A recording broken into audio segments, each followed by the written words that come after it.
Good afternoon, and thank you for joining us once again for our Black History Month series, Reimagining Black History Month. My name is Lionel Legrone. I am the program coordinator for the Center for Intercultural Student Development at Calvin University. This has been an exciting month of lectures. If you have not viewed the previous three lectures, I encourage you to go on the Calvin University YouTube page and view the lectures. We started off with Dr. Willie Jennings from Yale University School of Theology, where he talked about beyond whiteness and the construct of the education system and why we are where we are today. He talked about fragmented approaches to education and how we can reclaim this synergy if we reimagine how to approach education and one another. I talked about being stewards of the environment. We spent some time in the 10th chapter of Isaiah, verses 1 and 2, and talked about how oppression is a mandate against God's will. We are prohibited from creating laws and decrees that oppress people. And we talked about the Grand Rapids Environmental Justice Report and really weighed that against our obligation to kabash Adamah, to be stewards of the earth. Dr. Mark Hobson from George Mason University spoke about the history of Black History Month, why we're here, why it's important. I encourage you to go back and look at all of the recordings. There's a lot of good information there. This has been a really exciting series, but guess what? We're not done yet. I am beyond excited about today's speaker. She is my sister, my friend, a mentor, a colleague, one of the smartest people you will meet in the state of Michigan. And I'm going to spend a second, give a shout out to Sisters in Business, which is one of her many organizations that she's involved in. You know, in Kalamazoo, Michigan, you have four extremely talented, dynamic sisters that are really contributing largely to the business ecosphere in Michigan.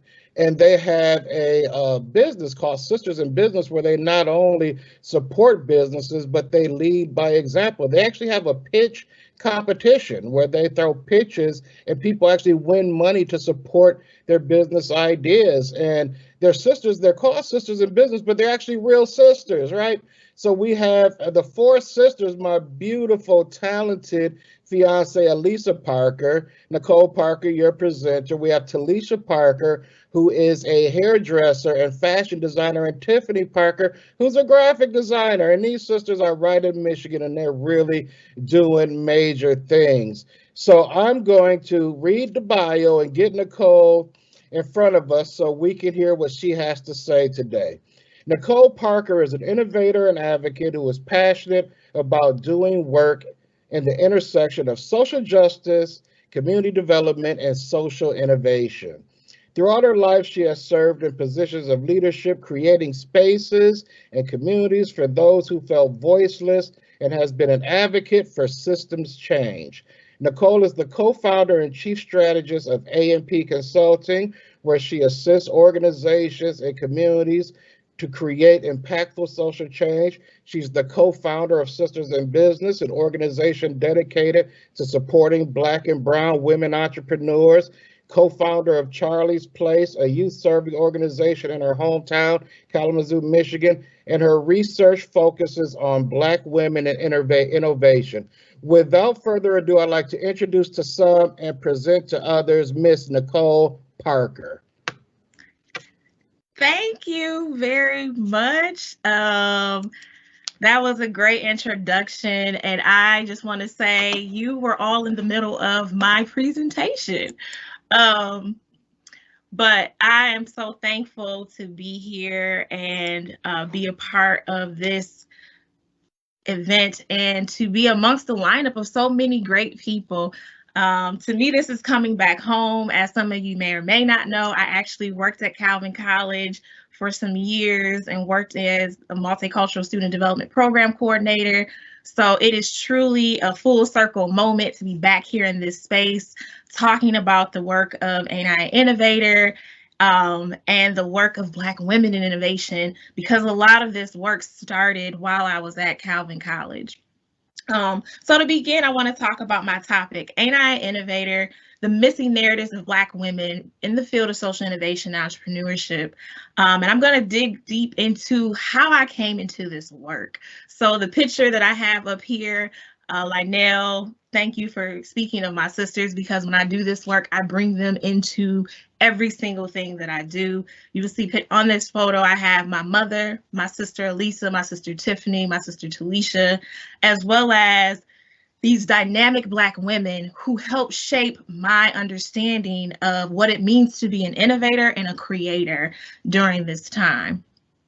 So on this journey of today, I'll be talking about the journey to Black innovation and Black women and how we got here, how we got into the work of understanding why Black women are change agents and innovators. I will be introducing you all to a framework that I created called the Black Social Innovation Framework. This came out of research I did while I was a graduate student at George Mason University, and understanding the impact and the role Black women have in creating and shifting society and shifting systems, while at the same time talking about how we're going to be elevating the narrative of Black women in social innovation and entrepreneurship, and really taking a pre-COVID analysis of what was happening with Black women in business and looking at the current state of affairs for Black women. Before I go any further, as I said, I worked at Calvin for many years prior to doing this work, and I would be remiss without acknowledging the Black women that I worked with and elevating their narrative. Just as I'm talking about the missing narrative of Black women in the field of innovation and entrepreneurship, I believe there are missing narratives of the change agents and agents of renewal at Calvin College who have created pathways and created this internal disruption so that Calvin can live up to its creed of being just and right and creating a space for all students, all community members to find a place of engagement and find a place of being welcome. These are some of the Black women that I worked with at my time at Calvin who poured into me, who supported me, and who provided open doors, and also are true pivotal leaders and historians at Calvin College because they paved the way and opened doors and were trailblazers for so many faculty, students, and community members. So this is my way, before I even begin this presentation, to dedicate this work in lifting up not only the narratives of Black women that I'll talk about in the presentation, but the narratives of agents of renewal right there on Calvin's campus, some who are still there and some who are no longer there. Part of my journey leaving Calvin, after I left Calvin College, I was on a search for what is it that we are to do as Black women, as Black people, as we create change. My family at the time was starting an organization that Lynell mentioned, which was called Charlie's Place. And when we started Charlie's Place, we were actually trying to respond to the needs of our community and things that were happening. And during my time at Calvin, I said I needed to expand into something different. I needed to find myself in a place where I can be recognized and stand up and understand how we navigate systems. And when I left Calvin College, I went on to George Mason University. And that is where I began to do the research and the work around Black women and innovation. And one of the biggest things that I found is that Black women struggle with the concept of what we call the crooked room. Here you have images of different stereotypes that have happened that Black women have often had to push against. The theory of the crooked room is actually from Melissa Harris Perry, who in her book, Sister Citizens, talks about Black women often having to fight against these stereotypes and images that misalign us. And we're constantly in a crooked room. The crooked room experience is based off a psychological field dependency study where they brought people into a room and everything in the room was crooked. What they asked participants in the study to do was to sit in the chair and align themselves to the point that they were straight. What they found repeatedly in this study is that people would actually align themselves with the crooked images and thought that they were actually straight. Melissa Harris Perry argues in her book that African American women are standing in a room skewed by stereotypes that deny their humanity and distort them into ugly caricatures of their true selves. As they struggle to find the upright in the crooked room, they are beset by the emotional, psychological, political consequences of race and gender shaming. This shaming has tangible and even disastrous consequences. She argues that Black women are constantly bending and torting and trying to stand up straight in a crooked room. In ways in which we try to stand up straight in the crooked room is we take agency over our power and dismantle the crooked images and push back against different stereotypes. As I began to do my research around Black women in entrepreneurship and Black women in business and Black women who were creating change, one of the things that I realized is our journey to innovation is often about dismantling the crooked rooms in which society has put us in, pushing past the environments that have been created to hinder us and to stop us. But we are yet and still having to figure out how to dismantle the crooked room by bending and twisting and constantly pushing it past stereotypes to stand up straight. For me, this came in graduate school when I came across an article which talked about Black women being the fastest growing group of entrepreneurs in the US. The State of the Women Business Report back in 2015 and even updated reports show that Black women are growing their businesses at the fastest rate than any other entrepreneur demographic in the world, in the US right now. And that was, for me, it caught my attention. I was in a graduate program that was talking about how do we create and shape and form and re-image the change agents of our time. And yet, and still, no one in this program was talking about Black women being the fastest growing group of entrepreneurs, Black women being on the front lines of creating change. This is further supported when we look at the numbers. 2.4 million Black women-owned businesses were created in 2018 alone. 259 new Black women-owned businesses are started daily. 77% of these business owners are first-time business owners. 398,400 workers were employed by Black women alone in 2017. 42% of new women-owned businesses are from Black women. More on these numbers, $56 billion in revenue are generated by Black women-owned businesses a year in the US. 39% of African-American women business owners are in the millennial age group. Black women are the only racial ethnic group with more business ownership than their male counterparts, according to the Federal Reserve. Despite knowing that Black women entrepreneurs are the fastest growing group, they're still pushing past not being recognized for their work or being able to grab the financial support that Black women need. They are the least funded demographic of entrepreneurs, right? And this is huge when we're talking about small business development as a way to boost the economy and to close gaps. You have Black women growing businesses and starting them at the fastest rate, yet and still being locked out of very critical resources to help grow and scale their businesses. Here are some more numbers that looks at that. 0.2% of women of color entrepreneurs receive venture capital funding. In comparison, women-led companies that receive venture capital funding will outperform their male counterparts by 63%. $30,000 in grant is granted on average to Black women startups in comparison to $1 million for the average failed startup by white men. The annual average salary for businesses owned by Black women are $24,000 compared to over 6 figures for their white counterparts. 97.5% of Black women business owners do not have employees, so they're sole entrepreneurs.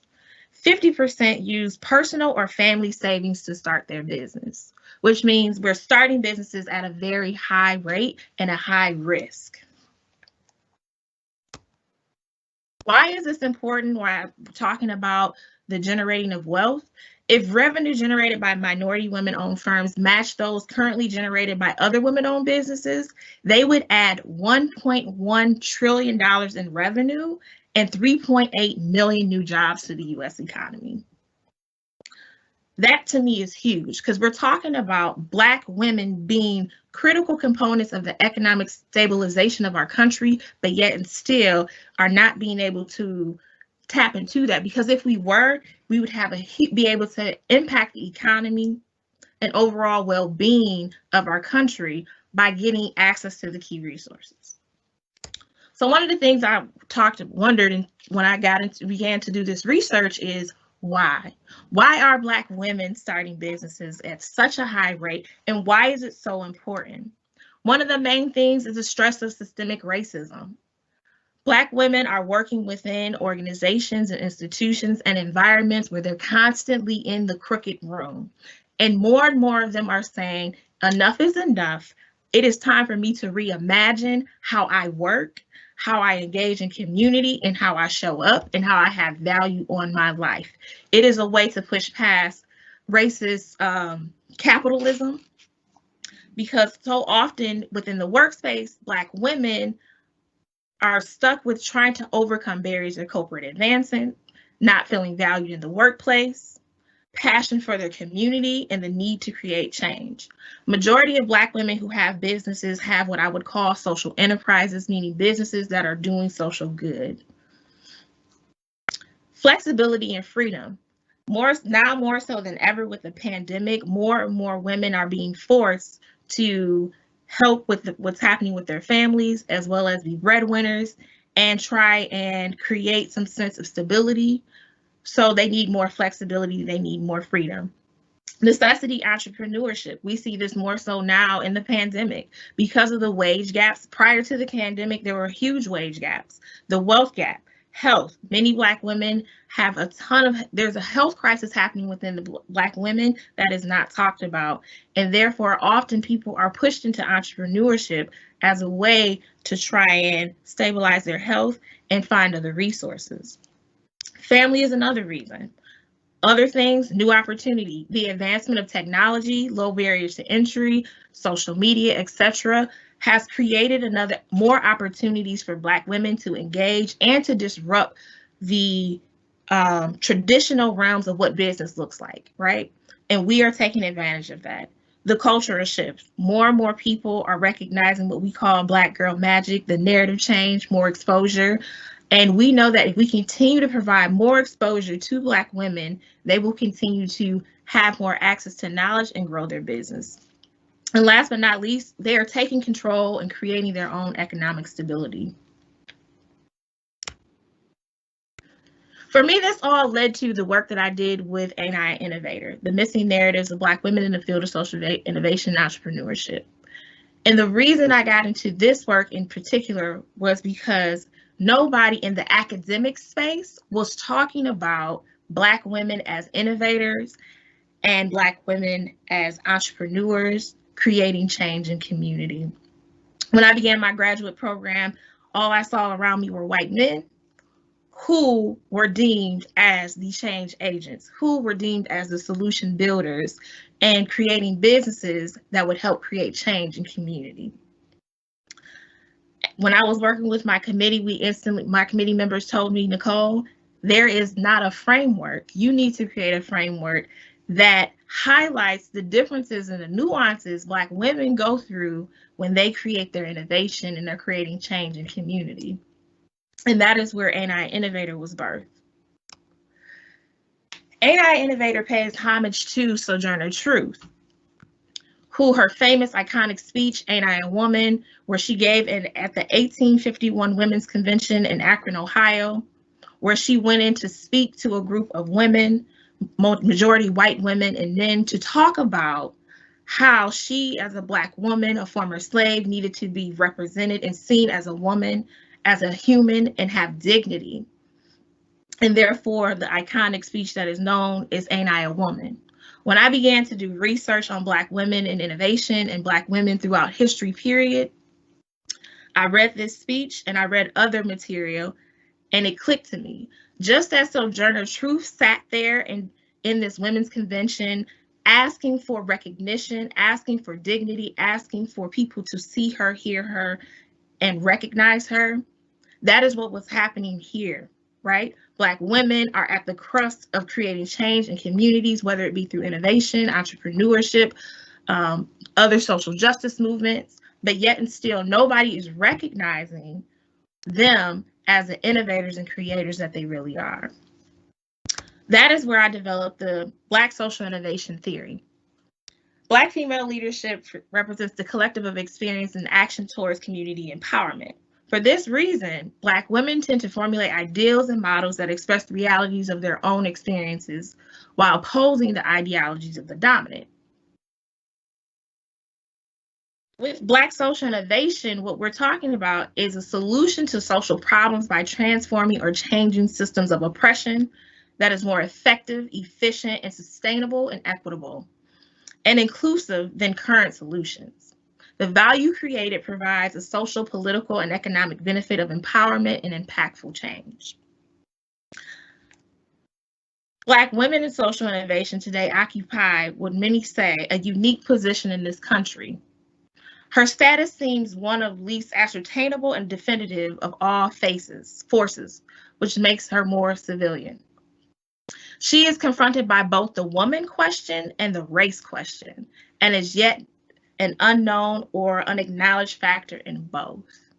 So as you see, when I began to look at this framework, I realized our experiences are different in the way in which we go about creating, because we are constantly dealing with the race question and the woman question when we begin our journey and process through innovation. In putting together the framework, these were the women's lives who I studied: Sojourner Truth, Mary McCloud Bethune, Harriet Tubman, Ella Baker, Ida B. Wells, Madam C.J. Walker. I call them the matriarchs of social innovation because these women left a blueprint that is often not recognized. These women were able to push past very limiting and oppressive circumstances to create change in various sectors throughout the community and even have impacted long-term change in the system. It is with these women that I created what I call the 6 Eyes of Black innovation. Now I'm going to take you all through what we refer to as the 6 Eyes. The intersectional experience.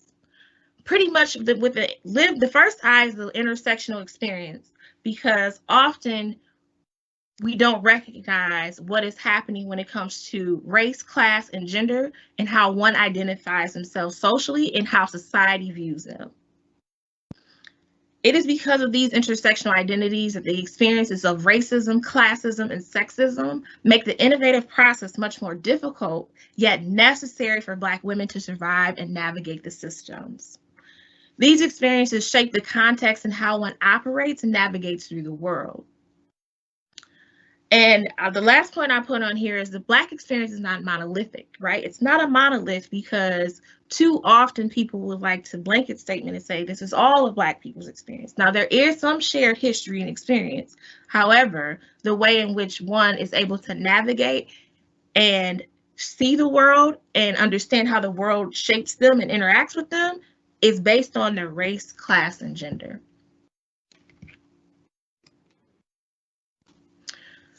Madam C.J. Walker was one of these people who understood that, and I love to put her quote here: "I'm a woman who came from the cotton fields of the South. From there, I was promoted to the wash tubs. From there, I was promoted to the cook kitchen. And from there, I promoted myself into business of manufacturing hair goods and preparations. I have built my own factory and my own ground." But she understood who she was, her race, her class, her gender, and how that impacted the way in which the world viewed her and how she was able to put her innovation into that space. The second eye is what I call identification and recognition. This is the disruption moment, right? First, people begin to understand who they are and how they are accepted and navigate the world, and how they shape their context through their lived identification and intersectional identity. In the identification and recognition, self-disruption begins to happen, right? What is beginning to happen is people are beginning to see do what I call internal disruption. That internal disruption is pushing past what we call internalized racism and limiting beliefs that hold us in a space that say we can't be innovators. We begin to recognize our own power. We begin to find liberation. And this is also what begins to happen is people take a communal sense of responsibility.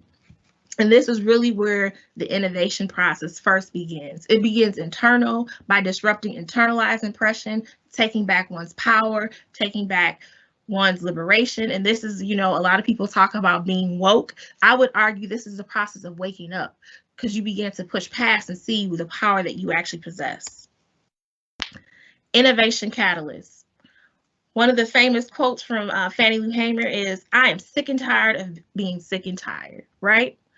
I call this the innovation catalyst because it's a particular moment and or a series of moments that leads to the development of innovation or creation.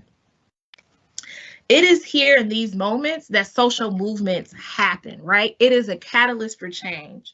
Often within the Black community, these catalytic moments often are negative results, right? As a result of negative things that have happened, right? We can talk about this past year with the George Floyd, Breonna Taylor, the killing of Black bodies. You begin to see more and more people pay attention, right? You begin to see more and more Black people continuing to elevate and push the narrative of the work that has been happening, but say we need to cause voice and create change and push the narrative of what is happening, right?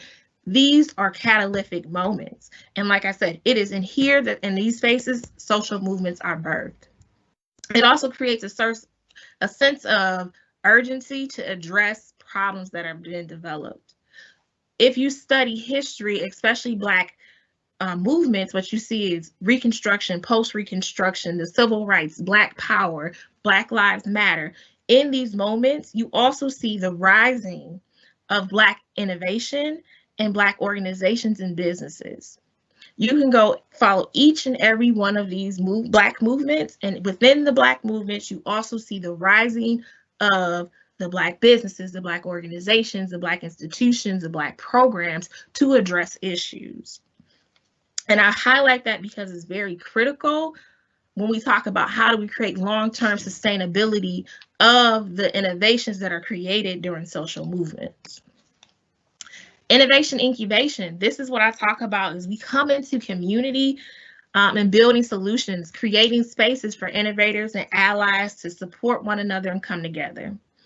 It is in here that the spaces are created for development in the process to build community of innovators. It is the incubator and the accelerator space. Innovation through ideals begins to take place. One of the things I like to highlight here and why it's so important to understand the role of Black women when we're talking about innovation and incubation. When we allow Black women to create space, you also create space for the Black people as a whole. Case in point, Black beauty salons were not seen as a threat to the FBI and other places, so they would not be tapped.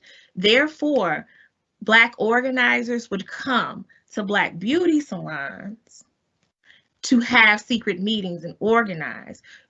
Once again, because going back to the intersectional experience and how people viewed from the outside lens, white people only thought Black women are just getting their hair done, and not because they're not seen as a threat. They weren't seen as innovators and creators. But what we knew that if we create the innovation and incubation space through our hair salons and beauty salons, then this was a space also to where people can be protected and build and shape.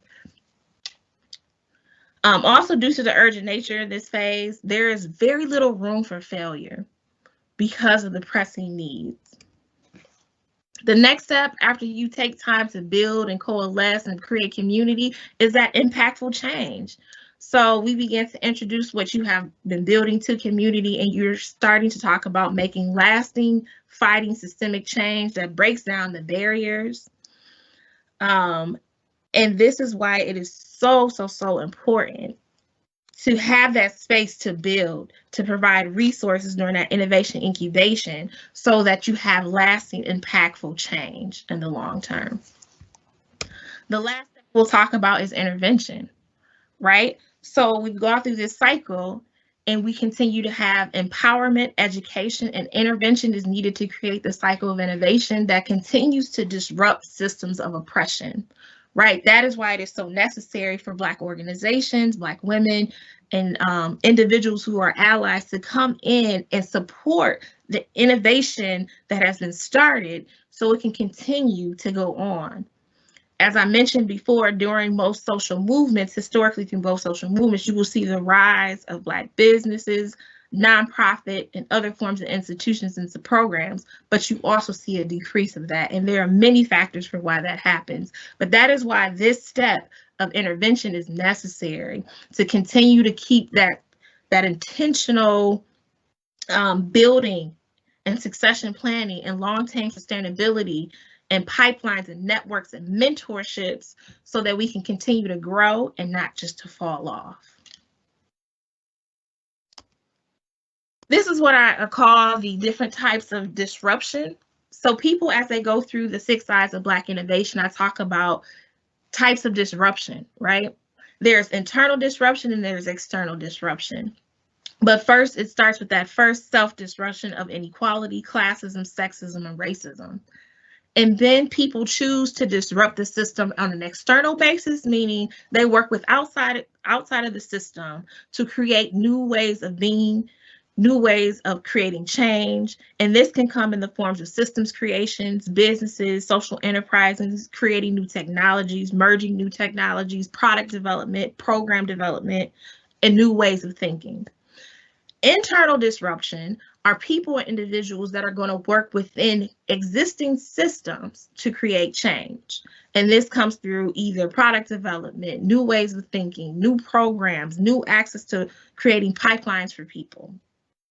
And I argue that the women either worked internally or externally. There are people who are doing the work on the ground levels, on the front lines and different things, who do the work internally versus externally. And I would argue that you need both internal and external disruptors to continue to create change within the community. The next person I want to highlight is Mary Jane McCloud Bethune. I like to use her as an example of someone who is both an internal and external disruptor. She's referred to as the First Lady of the Struggle, and I think too often her story is not elevated.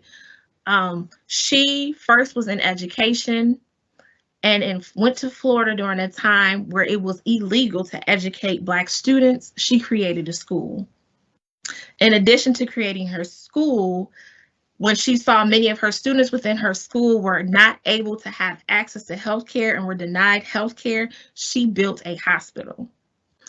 She was working completely outside of a system to build resources to educate and to also help have access to healthcare for people in the community.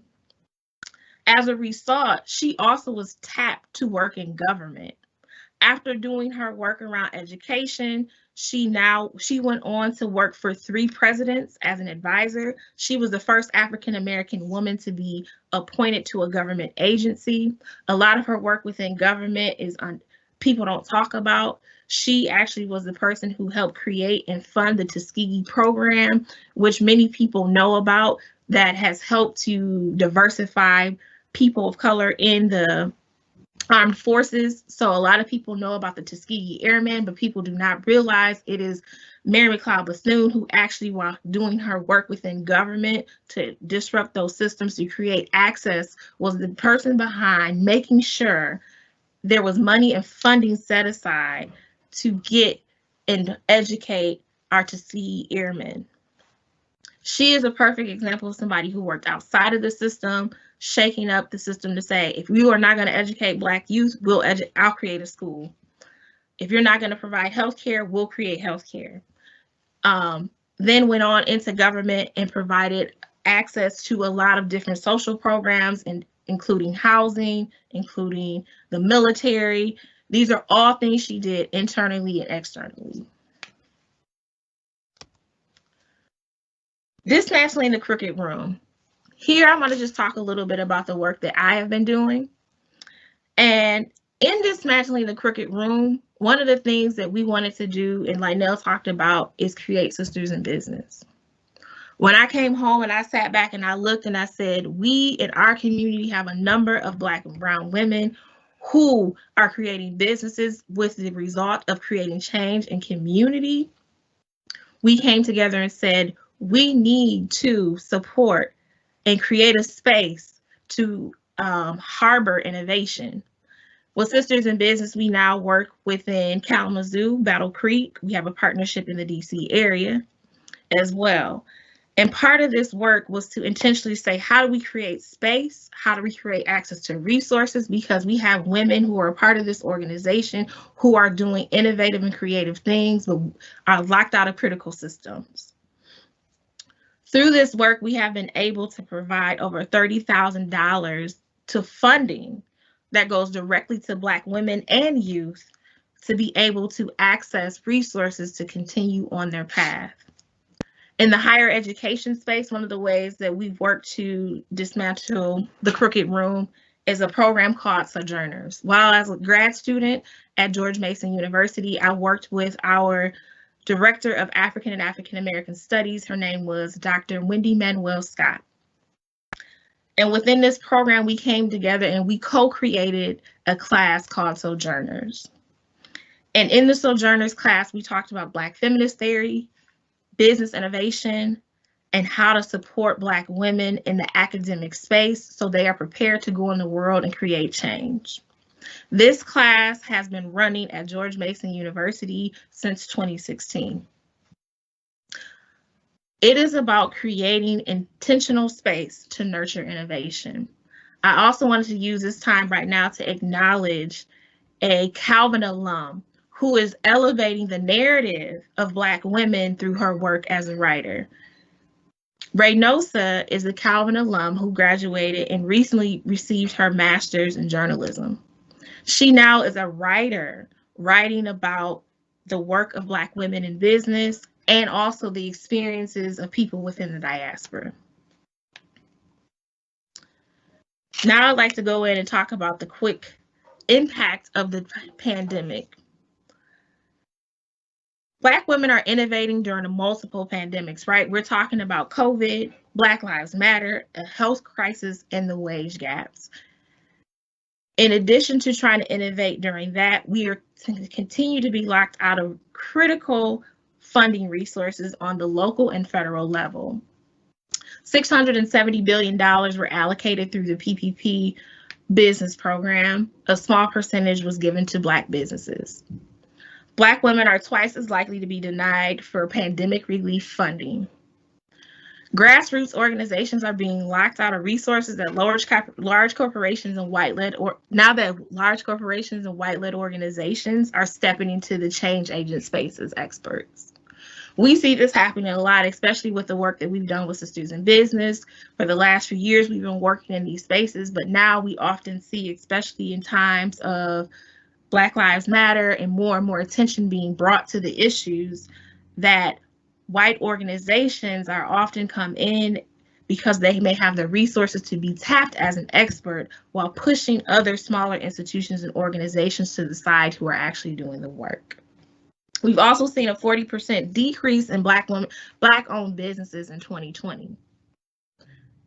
Despite all that, innovation is still happening, right? The pandemic has allowed for this to be an innovation catalyst. Many people know about Madam C.J. Walker, but they don't realize that she actually built her empire and hit her first million during the flu of the 1918.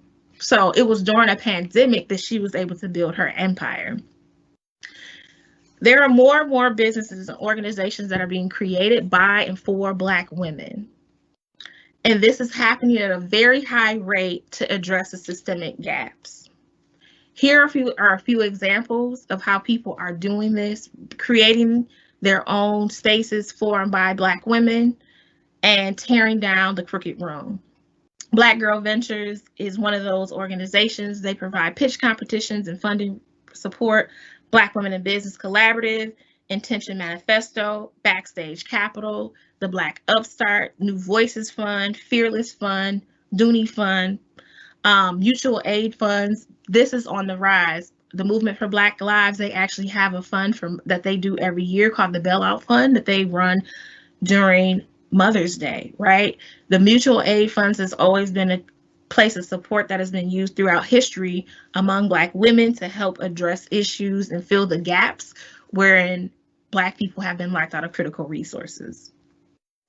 So these are all just a few, and I like to note the last one, the Grand Rapids Area for Black Business. This is an organization that's been doing work in Grand Rapids, Michigan, right there in the backyard of Calvin for years. And these organizations are stepping up even more, especially during crisis, to try and find solutions for community, in particular Black communities. With that, I want to leave off with this, a reflection. How are you creating the space to cultivate Black innovation within your institution? How are you supporting and/or diminishing Black women change agents? These are just some of the questions I like to leave off with. This picture down here is a picture of our class, Sojourners meeting during a Sojourners retreat. And it's really, I like this picture because it's powerful because it talks about what happens when you intentionally create space. Some of these women are on and have created their own businesses, one of which has created a doula collective. Another woman has created a program to help women who are looking at federal contracting. Another one of the women has created innovation and is now one of the directors of diversity and inclusion at the Sundance Film Festival, where she has created programs within that. But it is because an institution took time to create space. So I say to you all at Calvin, how are we creating and cultivating space for the innovators? How are we looking and seeing Black women as they come into our campus and or our colleagues as innovators? Are we trusting their voice? Are we seeing their voice? These are things I would highly encourage you all to reflect on and think about. And that is all that I have, and I will open it up for questions. There's so much more we can dig into, but I just wanted to make sure I gave you a high-level overview of some of the things that we've been talking about, discussing, and working on. And I'll hand it back over to you, Lionel.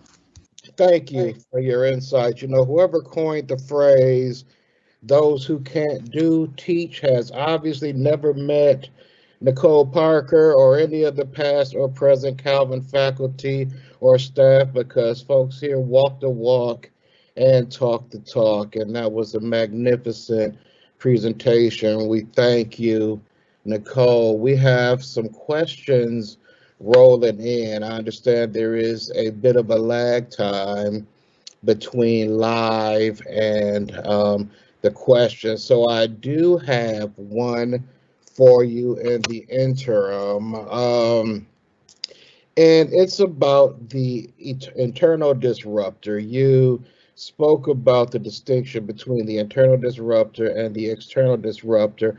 Wonder if you could respond to or speak to the delicate balance that needs to be achieved when you are an internal disruptor. And I ask that because sometimes in some institutions, Black skin in itself is a disruption. So you walk in and you've already disrupted the status quo by virtue of your presence. How do you then serve effectively as an internal disruptor? Ooh, that is a good question. I think in order to serve effectively as an internal disruptor, you have to have done the work of that self-disruption. And that's why I think it's so important that we talk about what's the journey that people go through, because an internal disruptor is constantly going through what we call that, what I refer to as that crooked room. You're going to constantly have to bend and twist and shape, and you have to be clear on who you are internally, right? and disrupt those beliefs that may hinder you, because you're going to automatically be faced with some form of opposition. And in order to be effective as internal disruptors, you also have to have external support, right? You have to have people who are going to sit there and walk you through the process, because you are absolutely right. Often, especially within higher education, within private education, I went to a private school, I worked at a private institution, and it's just a difference. And so there are oftentimes we are the one and the only at the table in the room. And one of the things I had to learn very quickly is I need to be sure within myself, because I know these things are going to come. And I need to be able to have that outside external accountability to say, am I tripping? Right? We have those days. And I think too, being able to have the real allies, not the language of allyship, but the action of allyship, who can help you in doing that work, who can help people navigate the space of my mere presence is disruption, right? Because it is difficult to be the one and the only at a table pushing against systems, but you have to know who you are. You have to know why you're there, because if not, you'll get swept up in the work, right? And you'll become frustrated, you'll become tired, and I think this is why so many among us who are internal disruptors are often drained, are often tired, right? You know, part of the reason why I started my own consulting business with my sister is because when I finished graduate school and I started to think through, okay, should I be applying for jobs? I felt exhausted about what my experience had been as a Black woman in spaces trying to fight for systemic change. And sometimes you have to come out of this space and sometimes you get back in this space. But it really goes to understanding who you are. And the system has to recognize that they need to support that person, right? I think there is also, as much as there's an onus of us as Black people, because we know very well when we step in these spaces what we're up against, but there also needs to be some recognition within the system not to put the burden on that Black person to be the one and the only, and that there is work that they need to do to not overburden. Thank you.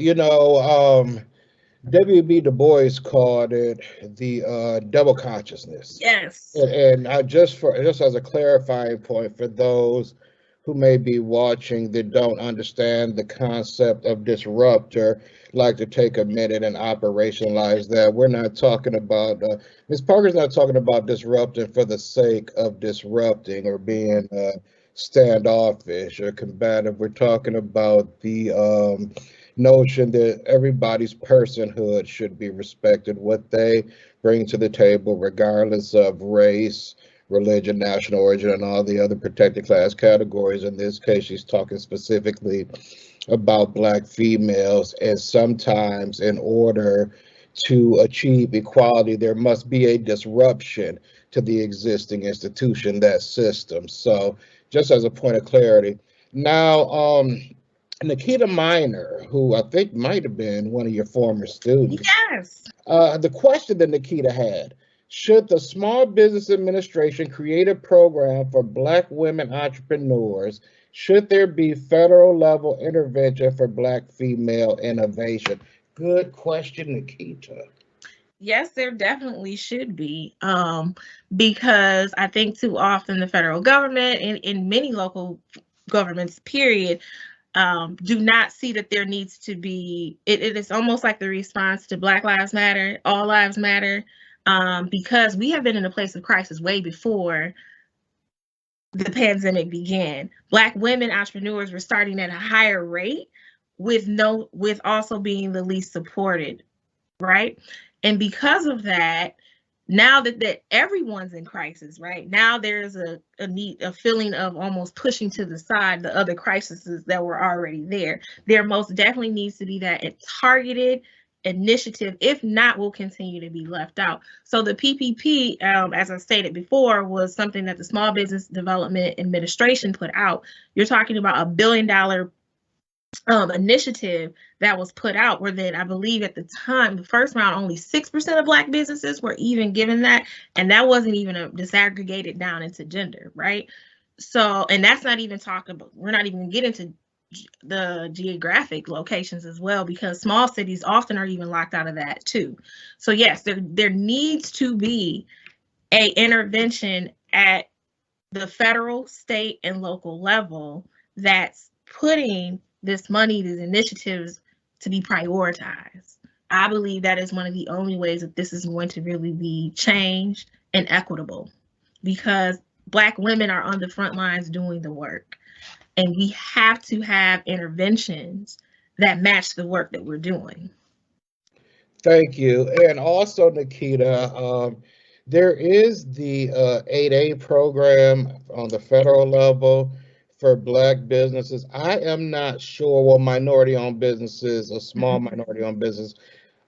I'm not sure if there's a distinction for Black women in general, but I know all people of color fit into that 8A if you are a small business, and there are 8A set-asides for people that want federal contracts, so that exists. But I certainly agree with the notion that the SBA should be more attentive to the need of Black female entrepreneurs. Okay, I'm going to give it about 5 more seconds to see if another question rolls in. And last time, right when I was trying to shut down, a couple more popped in.